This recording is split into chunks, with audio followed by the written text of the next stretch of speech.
तो नमस्कार, मैं पंडित ब्रजेश चंद्र पाठक मनोकामना ज्योतिष चैनल पर नई से नई जानकारियां आपके पास प्रस्तुत करते रहता हूं।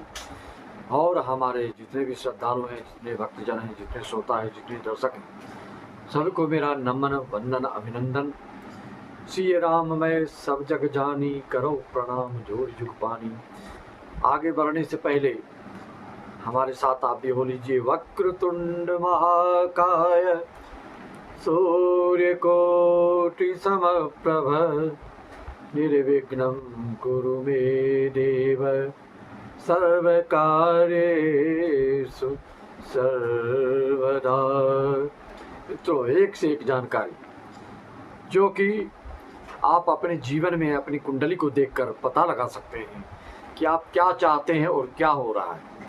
आपका काम क्यों अटक रहा है, कहाँ पर अटक रहा है, पितृदोष के कारण अटक रहा है कि देव को से आपका कार्य अटक रहा है, कि अपने पूर्वजन्म के पाप के कारण कार्य अटक रहा है, कि आपके घर के सगे संबंधियों के कारण कार्य अटक रहा है, कि आप जहाँ से कार्य पास करवाना चाहते हैं ऑफिस आदि में आपके कोई दुश्मन बैठे हैं, वह कागज पास नहीं होने देते हैं, आपके कार्य संपन्न होने दे रहे हैं। कहाँ पर आपके दुश्मन बैठे हैं, यह सारी जानकारियाँ स्त्री वर्ग से हैं कि पुरुष वर्ग से हैं, कि किस अक्षर से हैं, किस कदकाठी के हैं, सारी जानकारियाँ आपकी जन्म कुंडली से पता चल जाता है कि आपके शुभ चिंतक कौन हैं और आपके दुश्मन कौन हैं, सुख के साथी कौन हैं और दुख के साथी कौन हैं, कौन मित्रता आपको सहे दिल से करते हैं, कौन ऊपर मन से करते हैं।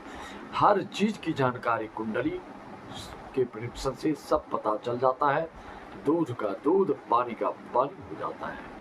मित्रों, यह सब आप जानते हैं कि इसके लिए आपको क्या करना चाहिए और कौन जो है जीवन में निर्बाध रूप से लगातार जीवन पर्यंत आगे बढ़ता चला जाता है, कौन जो जिसकी कुंडली में क्या योग होने से हमेशा आपका व्यवसाय, उद्योग, धंधा। कई ऐसे व्यक्ति हैं कि नौकरी छोड़ के व्यवसाय छोड़ के नौकरी, बाद में पछतावा लगता है। ये सब ऐसी विषम परिस्थितियों में, ऐसी दुविधात्मक स्थिति में, ऐसे द्वंद्वात्मक स्थिति में जब आप कर्तव्य मूढ़ावस्था में फंस जाते हैं और आपका मन फाइनल निर्णय निष्कर्ष पर जब आप नहीं पहुंचते हैं, तो वहाँ पर आप साथ देती है कुंडली। मित्रों, आजकल के आप जमाने के साथ जानते हैं, ना काहू से दोस्ती ना काहू से बैर, कर लो दुनिया में तुम चाहे जहां मन आवे सैर। अंगारक योग अभी चल रहा है, तक्षक काल सर्पदोष चल रहा है, इसलिए इस कोटेशन को पढ़ रहा हूं। तो आपको थोड़ा बच के चलना भी है। तरक्की कितनी भी करते रहेंगे, बीच में कोई न कोई अवरोध पैदा करना ही चाहता है। आप जानते ही हैं, यह जो पृथ्वी है, दुश्मन से किसी का घर खाली नहीं है, सबके कोई न कोई दुश्मन और मित्र होते हैं। धर्म परायणता होती जिसमें हर जगह है उसकी खैर, तन से मन से धन से इनके होते नहीं कोई गैर। जो भगवान के प्रति समर्पित है और सत्कर्म के माध्यम से एक नंबर की कमाई करना चाहता है, लोग को दिखता है कि यह पीछे जा रहा है, लोग को दिखता है कि जो 2 नंबर की कमाई कर रहा है, लोग को दिखता है जो कि जनता के प्रति सहृदयता नहीं दिखाता है, लोग को दिखता है या कि ये क्यों इतना आगे बढ़ जा रहा है, लेकिन अंदर ही अंदर वह उसके ऊपर कितना दैव कोप और कितने ऋण चढ़ रहे हैं, उसके भविष्य, उसके कुल, उसके वंश के, उसके कुटुंब परिवार के आगे क्या दुर्गति होगी, क्या दुस्थिति होगी, उस पर ध्यान हम लोग को प्राय नहीं जाता है। जब होता है तब सोचते हैं कि ऐसा कैसे हो गया। आगे बढ़ने से आप देखें अपनी कुंडली में ज्योतिष शास्त्र के अनुसार किस किस योग से आप बहुत बड़े धनवान, धन्ना सेठ, उद्योग, कल कारखाने, जो मैं दिखा रहा हूँ, जो मैं बता रहा हूँ, जो मैं समझा रहा हूँ आपको, जिस तरह के कुंडली में आपके योग हैं, तो आप निश्चिंत रहिए। आप साधारण जीवन जी भी रहे हैं, तो एक न एक दिन ऐसा आएगा कि आपके अंदर सैकड़ों लोग, हजारों जनता और पूरे जगत के लोग आपकी तारीफ करेंगे, आपकी भूल प्रशंसा करेंगे। आपको पता होना चाहिए कि कौन कौन से नक्षत्र ऐसे हैं कि बिल्कुल निसहाय, निरुपाय, निरीह, दीनहीन व्यक्ति को भी बिल्कुल गगनचुंबी आकाश तक उसके भाग्य को पहुंचा देते हैं। और वह बिल्कुल इस एक समय ऐसा आता है आपके ग्रह गोचर जब अनुकूल होते हैं, जो आपके कुंडली में राजयोग है, विमल राजयोग है, सरल योग, हर्ष राजयोग है, विपरीत नीच भंग राजयोग है, लग्नेश आयस राशि परिवर्तन राजयोग है, लग्नेश आयस नवमेश में राहु के राहु उस नक्षत्र में अगर हैं तो ऐसे जातक जो हैं कई तो इतना उद्भट प्रकांड विद्वान होते हैं, उपदेशक होते हैं, कथाकार होते हैं कि कितनी ख्याति प्राप्त करते हैं कि पूरी दुनिया वाले उनको जानते हैं। आपके घर में भी ऐसे कोई बच्चे हो सकते हैं जो कि बचपन से ही उसमें दिखता है वो कौन कौन से नक्षत्र हैं, उस पर हम नज़र डालने जा रहे हैं। आप भी प्रयासरत हैं किसी विशेष उपलब्धि के लिए, चाहे आप साहित्यकार हों या संगीतकार हों या नाटककार हों या फिल्मी जगत से जुड़े हों या राजनीतिक जगत से जुड़े हों या सामाजिक जगत से जुड़े हों, किसी भी क्षेत्र से या व्यावसायिक दृष्टिकोण से आप अपनी उन्नति उत्कर्ष की प्राप्त के समय को जानना चाहते हैं, उस क्षण को जानना चाहते हैं, उस पल को जानना चाहते हैं, उस घड़ी को जानना चाहते हैं, तो आप अपनी कुंडली में देखें। क्या देखना है? शुभ नक्षत्र जो कि फर्श से अर्श तक पहुंचने वाले, और अर्श से फर्श क्यों हो जाता है कुंडली में देखने से ही पता चल जाता है। अगर आपकी कुंडली में शुभ योग है, क्या क्या कौन कौन सी कुंडली, अगर आपकी कुंडली में नक्षत्र आप देखिए अपनी जन्म कुंडली के नक्षत्र क्या है। अगर आपकी जन्म कुंडली में पुष्य नक्षत्र हो या अनुराधा नक्षत्र हो, रोहिणी नक्षत्र हो, उत्तरा फाल्गुनी नक्षत्र हो या हस्त नक्षत्र हो, ऐसे जातक गरीबी से बिल्कुल इतनी अमीरी तक पहुंचते हैं कि जिसका कि कोई कल्पना में भी नहीं सोच सकता है, इतनी ऊंचाइयों को आप प्राप्त करने वाले होते हैं। आप देख सकते हैं, आप अपने देश के प्रधानमंत्री माननीय श्री नरेंद्र मोदी जी को, उनकी जो है जन्म कुंडली में अनुराधा नक्षत्र ही है और वृश्चिक राशि है और वृश्चिक लग्न भी है और मंगल चंद्र इनका लग्न में बैठा है, तो नीच भंग राजयोग बन गया। तो कहाँ से कहाँ आप लोग बोलते ही हैं चाय बेचने वाले इतनी ऊंचाई से प्राप्त करेंगे। ये आप मोहन यादव जी को देख सकते हैं, एमपी में अचानक ऐसा योग क्यों आया जब अनुकूल ग्रह गोचर हुए, सीधे मुख्यमंत्री पद पर कैसे बिठा दिया। उनकी भी कुंडली में देख सकते हैं, मालवी योग है, रोचक योग है, शश योग है, इतने सारे योग जब होते हैं तो फिर क्या कहना। आप कभी भी कुछ भी आपके साथ हो सकता है जिसकी कि आप कल्पना नहीं कर पाते हैं।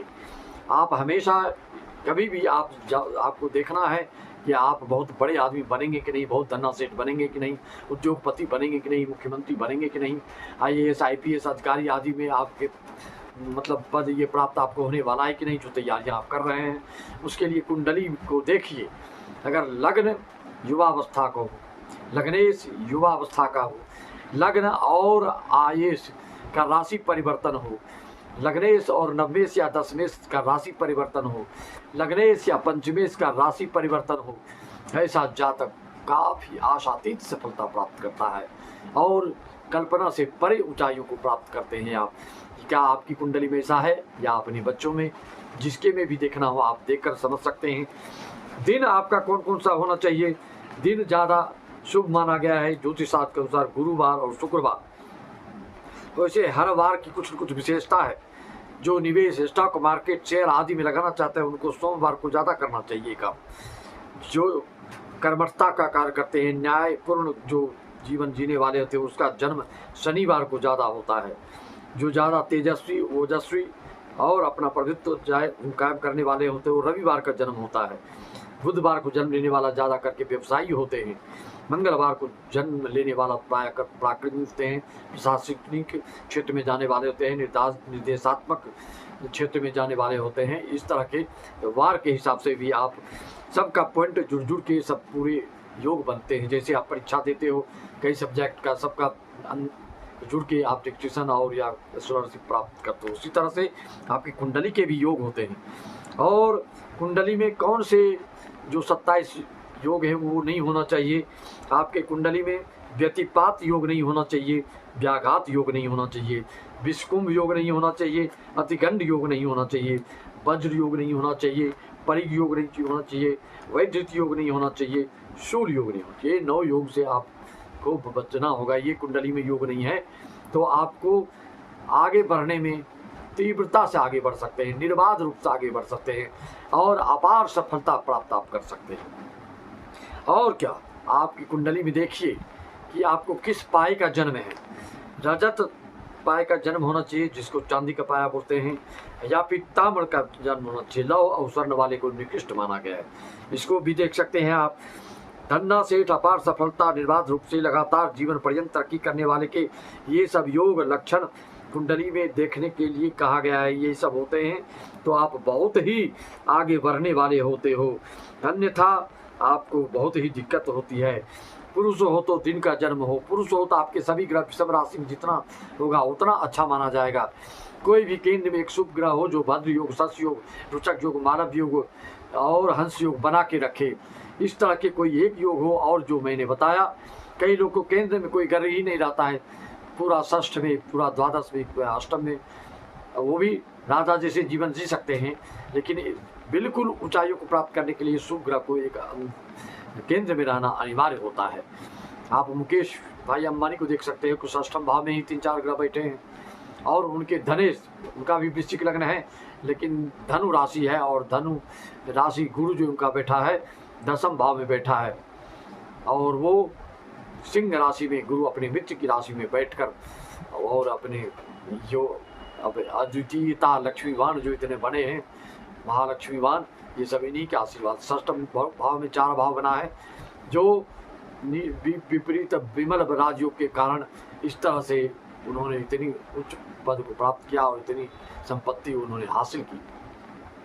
राहु उनका 7म बैठा है, तो भले वैवाहिक जीवन में कुछ न कुछ उनको अनुभव करना पड़ता होगा किसी न किसी तरह से, वह अलग बात है। पूंजीपति बनना, बड़े बड़े कल कारखाने के बनने के योग आपकी कुंडली में क्या है, इसको जानने के लिए, आप समझने के लिए, हमसे अपनी कुंडली का विश्लेषण करवाने के लिए हजारों हजार देने की अब जरूरत नहीं है। जहाँ जहाँ 1000 देकर आप जो भी जानकारियाँ प्राप्त किए, मात्र यहाँ 501 में ही आप सारी जानकारियाँ, सारी शंकाओं का समाधान, और जो हमारे यजमान लोग, जो आप श्रोता दर्शक हैं हमारे देश विदेश और भारतवर्ष के, श्रावण मास के उपलक्ष्य में कुछ अपनी राशि के अनुसार अगर शांति कराना चाहते हैं, पितृदोष हो, या फिर आपका मन उदासीनता से ग्रसित रहता हो, या मन में उबाऊ आता हो, किसी भी कार्य में सफलता नहीं मिलने के कारण आप बिल्कुल हतोत्साहित हो रहे हैं, तो आप इस श्रावण मास में भोले बाबा की महामृत्युंजय कराकर, रुद्राभिषेक कराकर, चाहे अक्षरी जप कराकर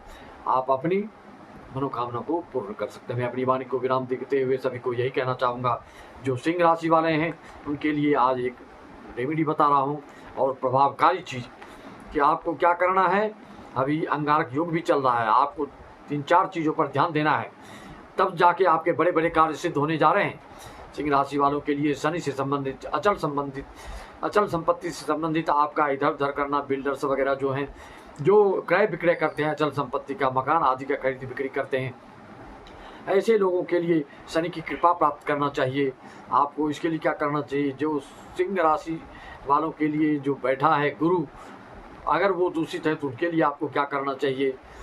आपके राहु बैठे हैं 7वें भाव में, तो रोजगार, उद्योग, धंधा, वैवाहिक जीवन आदि में दिक्कत कर रहा है, तो उसके लिए आपको क्या करना चाहिए, आदि आदि जानकारियाँ प्राप्त कर सकते हैं। फिलहाल में जो अभी अंगारक और तक्षक काल सर्पदोष जो चल रहा है, तो सावन में काल सर्पदोष की शांति विशेष रूप से होती है, करा सकते हैं। अंगारक योग 28 जुलाई के बाद थोड़ा सा उसका पावर कम होगा, इसी शुभ ग्रह बाहर होने से कम होता है। मंगल जो सिंह राशि से कन्या में जाएंगे, अभी केतु मंगल की युति आपके लग्न बना हुआ है, तो अंगारक योग में आपको देखना होगा कि अचानक कोई दुश्मन आपको गुस्सा दिलाए तो उससे आपको संयमित ढंग से पेश आना होगा, और बिल्कुल नियंत्रित ढंग से आपको कार्य क्रियान्वित करना है। इससे अगर आपको बचना है, अचानक ज़्यादा गुस्सा आपको आ रहा है इस वर्तमान स्थिति में, जिसकी कुंडली में अंगारक दोष होगा, तो उसको थोड़ा सा भी परेशानी का सबब हो सकता है। आपको क्या करना है, एक मंगलवार को आप प्रयोग कीजिए इसको, किसी बैल को, किसी नंदी को, किसी सांड को आप बिल्कुल 4 किलो गुड़ लाइए और उनको खिलाइए। 2 बैल सांड को खिलाइए, उस बैल को खिलाइए या 4 को खिलाइए। एक ही दिन में आपको इतनी शांति मिलेगी और इतना उसका आपकी ऊपर कृपा बरसेगी कि आप देखते रह जाएंगे। यह रेमेडी है, 4 किलो गुड़ लाके किसी सांड बैल को खिला दीजिए और उनको 1-2 बार हो सके तो सहला दीजिए। आपके अंगारक दोष का जो है दुष्प्रभाव जाता रहेगा और मन में अभूतपूर्व की शांति महसूस होगी। इस तरह से रेमेडी, टोटका आदि जो भी पूछते हैं आपको बताते रहता हूँ। दिन भर मेरा मोबाइल व्यस्त बताता है तो थोड़ा सा वेट कर लिया कीजिए। और आप जब QR कोड भेजता हूँ तो अपना 501 डाल करके आप निश्चिंत रहिए, मैं आपको अपॉइंटमेंट का टाइम भेज दिया करूँगा। उसमें संपर्क साध करके आप हर चीज़ की जानकारी प्राप्त कर सकते हैं, चाहे शारीरिक, मानसिक, आर्थिक, जो भी पूछना है आप पूछ सकते हैं। सबको राम राम, जय श्री राम, ओम नमः शिवाय, योग तत्सत, जय सत्यकाल, जय सच्चिदानंद, जय महाकाली, जय महासरस्वती, जय महालक्ष्मी।